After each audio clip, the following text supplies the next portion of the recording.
স্যালারির ব্যাপারে একটা গল্প দিয়ে শুরু করি। তখন আমি জাস্ট আন্ডারগ্র্যাড শেষ করেছি এবং জবের জন্য চেষ্টা করছি। এবং একাডেমিক ইন্ডাস্ট্রি কোনো রকম জব ছোট বড় কোনো বাছাবাছি করছি না, সব কিছুতে অ্যাপ্লাই করছি, পরীক্ষা দিচ্ছি, রেজুমে সেন্ড করছি, কোনো কিছু বাদ দিচ্ছি না। তো একটা প্রাইভেট ইউনিভার্সিটির সার্কুলার হলো, তো সেখানে রিটেন এক্সাম দিলাম, সেটাতে টিকেও গেলাম। তারপর হচ্ছে ভাইভাতে ডাকলো। তো ভাইভাতে তারা যেটা বললো, বেসিকলি অফার করলো যে 17,000 টাকা বেতন, আর আমার যত সার্টিফিকেট আছে সব কিছু হচ্ছে সাবমিট করতে হবে। যত যত সার্টিফিকেট আছে সেগুলো হচ্ছে 5 বছরের জন্য জমা দিয়ে তাদের সাথে বন্ড সাইন করতে হবে। তো এই অফার শুনে আমি পারলে তখন দৌড় দিতাম, কিন্তু দৌড় না দিয়ে আমি তখন বললাম, স্যার এটা তো আসলে সম্ভব না। তো রিক্রুটার যিনি ছিলেন, সম্ভবত একজন ফ্যাকাল্টি মেম্বার অথবা সেই ইউনিভার্সিটির এইচআরের কোনো একজন লোক, তিনি খুব চিবিয়ে খুব রুডভাবে বললেন যে তোমার কি মনে হয় বুয়েটের ছাত্র খুব সহজে জব পেয়ে যাবা? এখন বাজারের যে অবস্থা, কোনো জব নাই, কোথাও জব পাবা না। সো বেসিক্যালি উনি বোঝাতে চাচ্ছিলেন যে আমার তো আসলে কোনো চয়েস নেই, তারা যেটা অফার করবেন আমাকে সেটাই নিতে হবে। তো যাই হোক, আমার তো তখন আর হাতে কোনো অল্টারনেটিভ কোনো জব অফারও নেই, বা আমি একজন ফ্রেশার, আমার কোনো এক্সপিরিয়েন্সও নেই। সো ওখানে আমার হচ্ছে কথা বলার বা জোর গলায় কিছু বলার হচ্ছে অবস্থা ছিল না। যাই হোক, মাথা নিচু করে চলে আসলাম। কিন্তু চলে আসার সময় যেটা আমি খেয়াল করলাম, যে ওই রুমেই মাথা নিচু করে সারি সারি অনেকগুলো ক্যান্ডিডেট বসে আছে, তাদের মুখ থমথমে, এবং বোঝাই যাচ্ছে যে তাদেরকে যদি এটা অফার করা হয় তারা ওভাবেই নেবে এবং কোনো রকম নেগোশিয়েট করবে না, কারণ তাদের নেগোশিয়েট করার কোনো অবস্থান নেই। এবং রিক্রুটারও এটা খুব ভালো করেই জানে, এটার অ্যাডভান্টেজটাই কিন্তু তারা নেয়। দ্বিতীয় একটা গল্প বলি। এটা হচ্ছে শোনা একজন সিনিয়র ভাইয়ের কাছ থেকে। তিনি ইউরোপে কয়েক বছর লেখাপড়া করেছিলেন। তো জানেন যে ইউরোপের অনেক দেশেই অনেক শ্রমিক যায়, বাংলাদেশি শ্রমিক কাজ করতে যায়। তারা হচ্ছে ঘন্টা হিসেবে কাজ করে এবং সেটার বিনিময়ে পারিশ্রমিক পায়। তো সেখানে সাধারণত একটা নির্দিষ্ট রেট থাকে, ধরেন যে 10 ইউরো পার আওয়ার বিভিন্ন শ্রমসাধ্য কাজের জন্য। এটা হচ্ছে একটা এলাকার রেট। তো একদিন দেখা গেল যে কয়েকজন শ্রমিক মিলে একজন বাংলাদেশি শ্রমিককে খুব মারধর করছে। কেন করছে? জানা গেল যে এমনিতে রেট 10 ইউরো, কিন্তু কাজ সহজে পাওয়া যায় না। যাতে পাওয়া যায় সেজন্য সেই বাংলাদেশি শ্রমিক অল্প ইউরোতে কাজ করে দিচ্ছিল, 6-7 ইউরো বা সামথিং লাইক দ্যাট। তো এটাতে অন্য শ্রমিকরা খুব ক্ষেপে গেছে এবং ক্ষেপে গিয়ে তাকে হচ্ছে মারধর করছে। তৃতীয় আর একটা ঘটনা না বলে সিনারিও বললেই বোধহয় ভালো হবে। সেটা হচ্ছে যে বেশ কয়েক বছর আগে, তখন হচ্ছে ফ্রিল্যান্সিংয়ের কনসেপ্টটা বাংলাদেশে নতুন ছিল। তো হঠাৎ ফ্রিল্যান্সিং জিনিসটা বেশ জনপ্রিয় হয়ে উঠেছে, একটা অল্টারনেটিভ ইনকামের উপায় দেখে ইয়াং যারা আছে তারা খুব ক্ষেপে গেছে, খুব উৎসাহী হয়ে উঠেছে, এবং রাতারাতি ব্যাঙের ছাতার মতো ফ্রিল্যান্সিং শেখায় এমন অনেকগুলো প্রতিষ্ঠানও খুলে গেছে, যারা হচ্ছে ওডেস্ক বা এই জাতীয় ওয়েবসাইটে হচ্ছে অ্যাকাউন্ট খুলে দিত।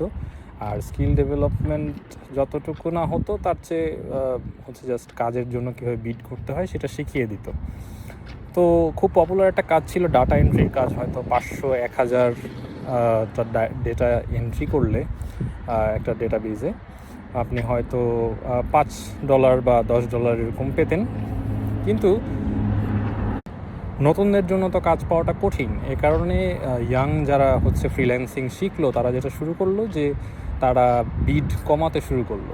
$5 থেকে কমে $4, $4 থেকে কমে $3, $3 থেকে কমে $1। এভাবে দেখা গেল যে কাজটার পার আওয়ার পরিশ্রম খুব কম, পার আওয়ার যে পারিশ্রমিক সেটা খুব কমে এসে দাঁড়ালো। তো এখানে বুঝতেই পারছেন যে খুবই কম্পিটিটিভ এবং স্যাচুরেটেড একটা মার্কেটের ক্ষেত্রে স্যালারি নেগোসিয়েশনের অনেক সময় অবস্থা থাকে না। ওই যে শুরুর যে প্রথম যে গল্পটা বললাম, সেটাতে অনেকে মাথা নিচু করে বসেছিল ওই যে খুব খারাপ একটা অফার, 5 বছরের জন্য নিজেকে বেঁধে ফেলা একটা খুবই লো পেইড জবের সাথে, সেটা অনেকে নিতে রাজি। কেন? কারণ অনেকের সিনারিও এমন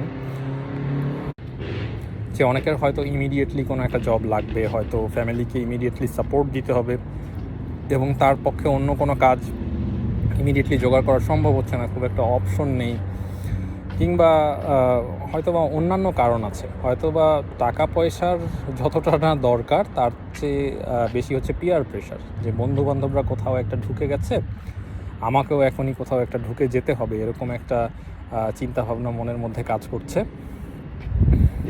অথবা হয়তো কোনো দাওয়াতে যাওয়া যাচ্ছে না, দাওয়াতে গেলেই সবাই হচ্ছে জিজ্ঞেস করে যে তুমি না গ্র্যাজুয়েশন করে ফেললা, এখনও তোমার কি কাজকর্মের কোনো গতি হলো না, কিংবা হয়তো বা ডাইনিং টেবিলেও বসা যাচ্ছে না, বাবা মা হয়তো প্রত্যেক বেলায় একটা করে খোঁচা দিয়ে কথা বলছে। তো এই কারণে হচ্ছে ফ্রেশাররা খুব ডেসপারেট হয়ে যায় যে আমার এখনই কোথাও ঢুকতে হবে, মানে যে কোনো কিছু একটা হলেই হবে, যাতে আমি অ্যাকচুয়ালি বলতে পারি যে আমি কিছু একটা করছি। সেটা ডাজেন্ট ম্যাটার আমার ইন্টারেস্টের সাথে মিলে কিনা, সেটা ভালো পে করে কিনা, অর্থাৎ নিজের এভালুয়েশনের গ্রাউন্ড অনেক ক্ষেত্রে থাকে না। তো ইন জেনারেল জবের স্যালারি নেগোসিয়েশনের ক্ষেত্রে একজন ক্যান্ডিডেটের চিন্তা থাকে যে আমাকে আমার যোগ্যতা অনুযায়ী পারিশ্রমিক দেবে কি না, বা যেটা দিচ্ছে সেটা আমার যে লেভেল, আমার এক্সপিরিয়েন্সের লেভেল বা এক্সপার্টিজের লেভেল, এটার সাথে হচ্ছে সামঞ্জস্যপূর্ণ কিনা। কিন্তু আমরা বাংলাদেশি হিসেবে অনেক সময় আমাদের মাইন্ডসেট কাজ করে এরকম যে যদি সবাই যা চাইছে তার থেকে আমি কিছুটা কম চাই তাহলে তো আমাকে নিয়ে নেবে। এই সিনারিওটা অনেক জায়গাতেই কাজ করে, কিন্তু এটা হচ্ছে একেবারে কনজিউমার মাইন্ডসেট যেটাকে বলে। এখন হচ্ছে যেমন একটা উদাহরণ যদি দিই, আমেরিকান বাজারে এখন হচ্ছে গাড়ির প্রাইস অসম্ভব বেশি কীরকম, ধরেন যে একটা গাড়ির MSRP মার্ক রিটেল প্রাইস সেটা ধরেন যে $40,000, কিন্তু অনেক ডিলারশিপে গাড়ির জন্য তারা হচ্ছে চায় মার্কেট অ্যাডজাস্টমেন্ট নামে একটা জিনিস অ্যাড করে তারা সেই গাড়িটার জন্য কাস্টমারের কাছে চায় হচ্ছে $60,000 বা এরকম সামথিং লাইক দ্যাট, কম বেশি হয় ডিলারশিপ টু ডিলারশিপ। তো এটা খুবই রিডিকুলাস মনে হতে পারে, কিন্তু এটা বেশ কয়েক মাস বা বছরের ওপরে চলছে। কারণ হচ্ছে কি, যে অনেক কাস্টমার আছে যারা হচ্ছে এই রিডিকুলাস প্রাইসেও কিনতে রাজি, এবং এটা ডিলারশিপ জানে যে আমার আসলে প্রাইস কমানোর দরকার নেই, বা যেটা মার্কেট রিটেল প্রাইস সেটা রাখার কোনো প্রয়োজন নেই, আমি ইচ্ছা মতো দাম হাঁকাতে পারি। কারণ হচ্ছে আমি যেই দামই চাবো সেই দামেই কেউ না কেউ কিনবে, আমার গাড়ি লটে পড়ে থাকবে না।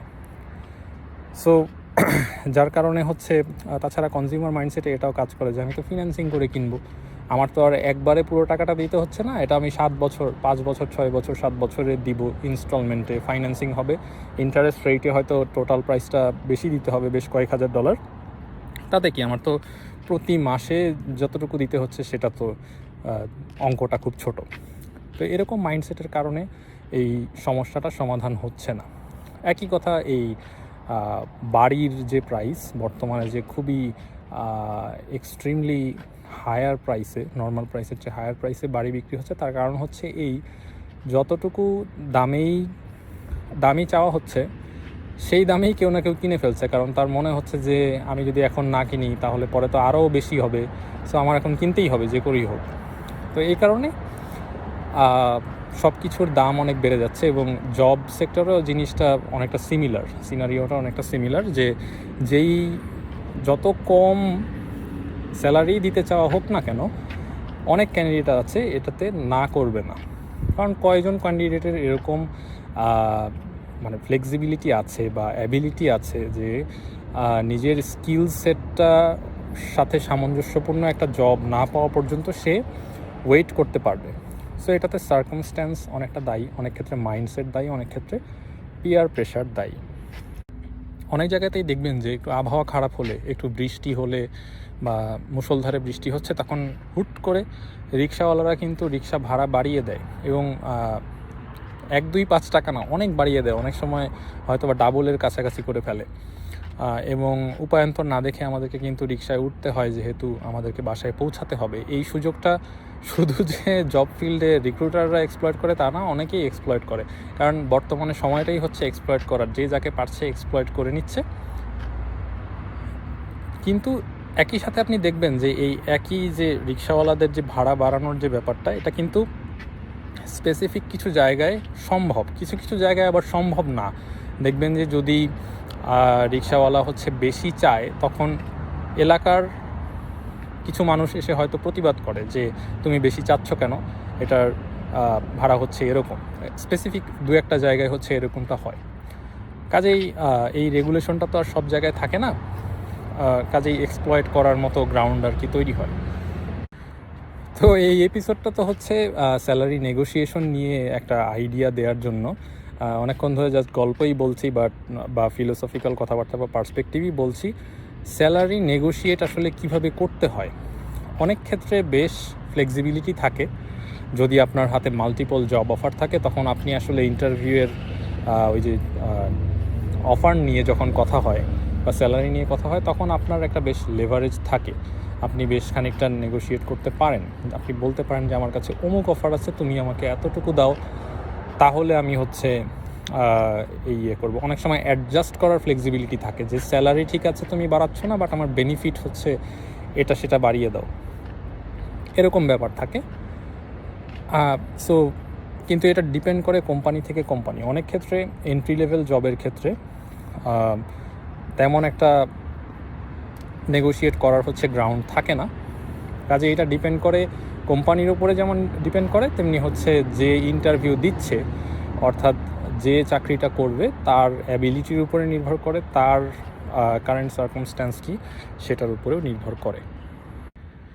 তো স্যালারি নেগোশিয়েট করার মতো অবস্থানে আসতে হলে আপনার কয়েকটা জিনিস মেকশিওর করতে হবে। এক নম্বর হচ্ছে অনেস্ট সেলফ এভালুয়েশন। বাংলাদেশি স্টুডেন্টদের একটা বড় অংশ হচ্ছে নিজেকে ওভার এস্টিমেট করে অথবা আন্ডার এস্টিমেট করে। আন্ডার এস্টিমেট করে কীভাবে? ওই যে বললাম যে বিভিন্ন সিনারিওর কারণে অথবা নিজের স্কিল সেট ডেভেলপমেন্টের জন্য কোনো কাজ না করার কারণে শুধু দেখা যায় যে একটা সার্টিফিকেট সর্বস্ব ডিগ্রি নিয়ে অনেক স্টুডেন্ট বের হচ্ছে এবং প্র্যাকটিক্যাল কোনো স্কিল নেই, যার কারণে সে যখন জব খুঁজতে যায় তখন দেখে যে অ্যাকচুয়ালি যা চাওয়া হচ্ছে সেটা তার কাছে নেই। কাজেই যেটা করা যেতে পারে যে একটা অর্গানাইজড প্ল্যান করে, একটা টাইম স্কেল ঠিক করে, সেই অনুযায়ী রেগুলার এফোর্ট দিয়ে কিছু দরকারি স্কিল সেট ডেভেলপ করা। আপনি যখন আন্ডারগ্রেড করছেন বা আন্ডারগ্রেডের পরপর অবস্থা যখন জব খুঁজছেন, আপনার হাতে 5-6 মাসের মতো ধরেন যে একটা সময় আছে, একটা বাফার পিরিয়ড বা সামথিং লাইক দ্যাট, সেই সময়টুকুতে স্কিল সেট ডেভেলপমেন্ট নিয়ে কাজ করাটা এটা হচ্ছে জরুরি। এবং নিজের লিমিটেশনসটা বোঝা, নিজের প্রোফাইলের ওয়েটটা আসলে কত সেটা বুঝতে পারাটা খুব জরুরি। যে আমার অনেক স্কিল আছে, আমি অনেক কিছু পারি, কিন্তু আমার কমিউনিকেশন স্কিল খুবই খারাপ, ইন্টারভিউ বোর্ডে আমি সেগুলোকে কমিউনিকেট করতে পারি না, তাহলে সেটা নিয়ে অবশ্যই কাজ করা উচিত। আবার ধরেন যে কমিউনিকেশন স্কিল খুব ভালো, আপনি খুব ভালোভাবে কথা বলতে পারেন, শুনলেই মনে হয় যে ছেলেটা খুব কাবিল, ছেলেটা বা মেয়েটা খুব কাবিল, কিন্তু অ্যাকচুয়ালি কাজ করতে দিলে হয়তো বা পারবেন না, কারণ আপনার কাছে শুধু কিছু কোর্সের সার্টিফিকেট আছে, আর কিছু নেই। আপনি অ্যাকচুয়ালি ওগুলো কোথাও কখনো অ্যাপ্লাই করেননি, বা অ্যাপ্লাই কীভাবে করতে হয় সেটাও আপনি জানেন না। সেক্ষেত্রে কিন্তু কাজে ঢুকলে আপনি খুব বিপদে পড়ে যেতে পারেন অনেক সময়। তো এইভাবে আপনি আসলে আপনার প্রোফাইলের দিক থেকে, আপনার সফট স্কিল সেটের দিক থেকে কোন জায়গাটায় আছেন, এভাবে নিজেকে এস্টিমেট করা, অনেস্টলি সেলফ এভালুয়েট করাটা হচ্ছে খুবই জরুরি। নিজেকে আন্ডার এস্টিমেট করতে গেলে যেমন হয় যে আপনি ফ্রাস্ট্রেশনে পড়ে থাকবেন এবং এটা কোনো কাজের কথা না। আবার ওভার এস্টিমেট করতে গেলেও সমস্যা, সেক্ষেত্রে আপনি দেখা যাবে যে এমন জায়গায় ট্রাই করছেন যেটা হয়তো বা আপনার জন্য না। সো সেক্ষেত্রেও আলটিমেটলি আপনাকে ফ্রাস্ট্রেশনের মধ্যেই গিয়ে পড়তে হবে। তো নিজেকে সেলফ এভালুয়েট করাটা খুব একটা সহজ কাজ না, কিন্তু এটা খুবই জরুরি। যাই হোক, একটা আশার কথা বলি, সেটা হচ্ছে আপনি যদি স্কিলড মানুষ হন এবং আপনি যদি নিজের স্কিল সেট ডেভেলপ করার জন্য একটা খোলা ফ্লেক্সিবল মাইন্ডসেট রাখেন, তাহলে আপনি আসলে জব ল্যান্ড করতে পারবেন এবং নিজের ক্যারিয়ারে উন্নতি করতে পারবেন বলে আশা করা যায়। এবং যদি একেবারেই খুব সমস্যা না হয়, তাহলে জব পাওয়ার জন্য খুব তাড়াহুড়া করা ওটা উচিত না। আপনি হচ্ছে নিজের স্কিল সেট ডেভেলপ করার জন্য যথেষ্ট পরিমাণ সময় নেওয়া উচিত, এটা হচ্ছে খুবই জরুরি একটা ব্যাপার। আপনি ধরেন যে অনেক চেষ্টা করে একটা এন্ট্রি লেভেল পজিশনে ঢুকলেন, যদিও আপনার উচিত আপনার লেভেল অনুযায়ী হয়তো মিড লেভেলে ঢোকা, সেক্ষেত্রে এটা কিন্তু কোনো কাজের কথা না। এবং আপনি নিজেও গুড ফিল করবেন না, বেশ কিছুদিন পরেই দেখবেন যে বার্নড আউট হয়ে গেছেন। এবং সুযোগ যেমন হাতে গোনা কয়েকটা আসে, সেগুলো যেমন নিতে হবে, তেমনি অনেকগুলো অপশন ছেড়েও দিতে হবে। এই জায়গাটায় আমরা অনেক ভুল করি। আমরা মনে করি যে সব কিছুই হচ্ছে আমাকে চেখে দেখতে হবে, এই কারণে আমাদের অ্যাপ্রোচটা হয় খুব আধা খাপচা। রেজুমে যখন ড্রপ করবেন তখন কিন্তু বিভিন্ন রকম অ্যাপ্রোচ আছে। একটা অ্যাপ্রোচ হচ্ছে রেজুমে বম্বার্ডমেন্ট অ্যাপ্রোচ বলে, যেটা হচ্ছে যে আপনি সবখানে একই রেজুমে পাঠিয়ে দিচ্ছেন, কারণ আপনি খুব ডেসপারেট, আপনার যে কোনো একটা জব হলেই চলবে। এটাতে কিন্তু সাফল্যের হার খুব কম, প্রবাবলি লেস দ্যান 1%। 100টা রেজুমে পাঠালে হয়তো একটা থেকে আপনি রেসপন্স পাবেন, নট নেসেসারিলি জব পাবেন।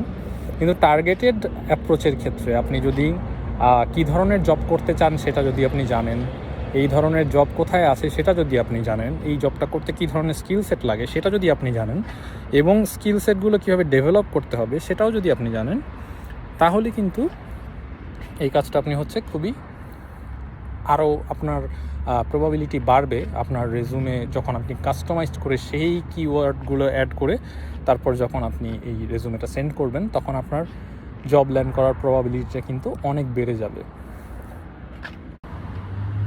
স্যালারি নেগোসিয়েশন নিয়ে আমি হচ্ছে job search in the US নামে যে প্লেলিস্টটা আছে, ইংলিশ প্লেলিস্ট এই চ্যানেলে, সেখানে হচ্ছে একটা লেকচারে, খুবই ছোট লেকচার, বোধহয় 3 মিনিটের, সেখানে আমি হচ্ছে ডিটেইলে বলেছি যে একটা জব পেলে সেই জব অফারের সাথে কী কী কনসিডারেশন থাকে, আপনার কী কী টেকনিক্যাল এবং নন টেকনিক্যাল বিষয় হচ্ছে সেখানে কনসিডার করে আপনার জব অফারটা নেওয়া উচিত বা ছেড়ে দেওয়া উচিত বা নেগোশিয়েট করা উচিত, সেটা ডিটেইলে আলোচনা করেছি। যেহেতু ওখানে ডিটেইলে করেছি, কাজে এখানে করছি না, অবশ্যই সেই ভিডিওটা দেখে নেওয়ার আমন্ত্রণ রইল। আশা করছি যে স্যালারি নেগোসিয়েশনের ক্ষেত্রে আইডিয়াটা কেমন হওয়া উচিত বা মাইন্ডসেটটা কেমন হওয়া উচিত সেটা আমি পরিষ্কার করতে পেরেছি। মূল কথা হচ্ছে যে নিজেকে অনেস্টলি সেলফ এভালুয়েট করতে হবে নিজের অবস্থানটা বোঝার জন্য বা নিজের প্রোফাইলের স্ট্রেংথ এবং উইকনেসগুলো বোঝার জন্য। 2 নম্বর হচ্ছে স্কিল সেট ডেভেলপ করার জন্য কন্টিনিউয়াসলি কাজ করা উচিত। আর 3 নম্বর হচ্ছে টার্গেটেড অ্যাপ্রোচ নেওয়া উচিত জব ল্যান্ড করার ক্ষেত্রে, এবং স্যালারি নেগোশিয়েট করার ক্ষেত্রেও কী কী প্যারামিটার থাকতে পারে সেটা তো আলোচনা করেছি। তো আশা করছি যে যারা ফার্স্ট টাইম জব সার্চ করছেন দেশে কিংবা বিদেশে, সেই সমস্ত স্টুডেন্ট বা প্রফেশনাল, তাদের জন্য এই ভিডিওটি কাজে আসবে। যদি কাজে আসে তাহলে অবশ্যই সাবস্ক্রাইব করবেন। ধন্যবাদ।